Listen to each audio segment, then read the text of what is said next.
PR পদ্ধতি নিয়ে আসলে আলোচনাটি শুরু আমরা করতে চাই। সেটি হচ্ছে যে আলোচনা তো আসলে চলছে, ঐকমত্য কমিশনের সাথে রাজনৈতিক দল হিসেবে আলোচনা চলছে। সেই আলোচনার মধ্যে কেন আবার আলোচনার বাইরে এসে এটি নিয়ে আলোচনা অথবা আন্দোলন অথবা কোনো কর্মসূচিতে যেতে হচ্ছে আপনাদের?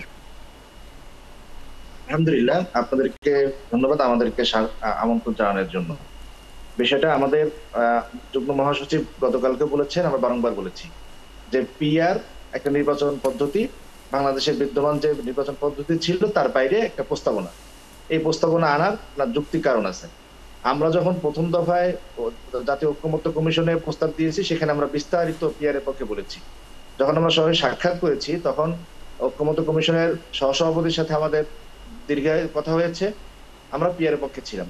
এর বাইরে অনেক দল পিআর এর পক্ষে অবস্থান নিয়েছে। কিন্তু দুঃখজনক বিষয় হলো, যখন দ্বিতীয় দফায় আলোচনা শুরু হইলো সকলের সাথে সম্মিলিতভাবে, সেখানে পিআর কে এজেন্ডা আনা হয় নাই। আমরা বারংবার দাবি জানিয়েছি, আমাদের প্রেসিডিয়াম সদস্য খুব জোরালোভাবে দাবি জানিয়েছেন, তারপরও সেটাকে এজেন্ডাতেই আনা হয় নাই। এখন বলছেন যে একটা আলোচনা চলছে, কিন্তু সেই আলোচনায় তো পিআর কে আসলে অন্তর্ভুক্ত করা হয় নাই। কিন্তু বাংলাদেশের বাস্তবতা আমরা দেখছি, যদি পিআর না হয় তাহলে যেই স্বৈর শাসনের কবলে আমরা ছিলাম, বাংলাদেশ আবারও একই ধরনের শাসনের কবলে পতিত হতে যাচ্ছে, একই ধরনের স্বৈরতন্ত্র প্রতিষ্ঠিত হতে যাচ্ছে। সেজন্য আলোচনা চলতেছে, কিন্তু সেই আলোচনায় পিআর না থাকার কারণে আমরা এখন রাজপথে নেমেছি। দেখেন, আমরা প্রধান উপদেষ্টা সহ সরকারের বিভিন্ন জায়গায় আমরা কথা বলেছি যে পিআরটাকে আলোচনায় আনেন, এজেন্ডায় আনেন, কিন্তু আনাই হলো না। কিন্তু এখানে একটু ছোট করে আপনার কাছে জানতে চাই, আপনি বললেন প্রথমবার আলোচনার সময় পিআর পদ্ধতি নিয়ে আলোচনা হয়েছে, কিন্তু দ্বিতীয় দফার আলোচনায় এটি এজেন্ডায় রাখা হয়নি। সেটি নিয়ে তাহলে ঐকমত্য কমিশনের সাথে আপনারা যখন বৈঠকে বসেছেন, তখন কেন এই বিষয়টি তোলেননি? তখন আমরা বারংবার বলেছি, এবং দ্বিতীয় দফা বৈঠকের শেষ দিনে আমাদের প্রেসিডিয়াম সদস্য অধ্যাপক আশরাফ আলী আকন সাহেব খুব জোরালো ভাবে বলেছেন, কিন্তু কোনোভাবে সেটাকে এজেন্ডায় আনা হচ্ছে না। এই কারণে আপনারা আন্দোলন করছেন, বিষয়টা কি এরকম, বা আন্দোলনে যাচ্ছেন? না, এখন আন্দোলন না করে উপায় নাই। কারণ হলো, একটা রাজনৈতিক দল আমরা, জামাত ইসলাম সহ আরো অনেক, কিন্তু ঐকমত্য কমিশনের সাথে তো আপনাদের এখনো আলোচনা শেষ হয়নি।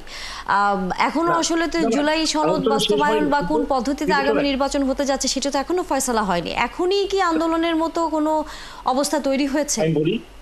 আমি বলি, মানে ঐকমত্য কমিশনে যেটা হয়েছে জুলাই সনদ, সেটা কিন্তু প্রায় খসড়াটা প্রায় চূড়ান্ত হয়ে গেছে। হ্যাঁ, সেই খসড়াতেও পিআরটাকে অন্তর্ভুক্ত করা হয়নি।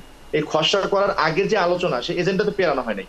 আমাদের শোনেন, আমরা স্বৈরতান্ত্রিক মনোভাব পোষণ করি না। আমরা চাইছিলাম যে পিআর নিয়ে আলোচনা হোক, যদি রাজনৈতিক দলগুলো একমত না হয় হবে না, বা একমত হলে কেউ যদি নোট অফ ডিসেন্ট দেয় দিক, কিন্তু সেটা এজেন্ডাতেই আনা হইলো না। মানে কি, আপনি একদল একগুচ্ছ রাজনৈতিক সংগঠনের মতামতটাকে সির্ফ উপেক্ষা করে দিলেন।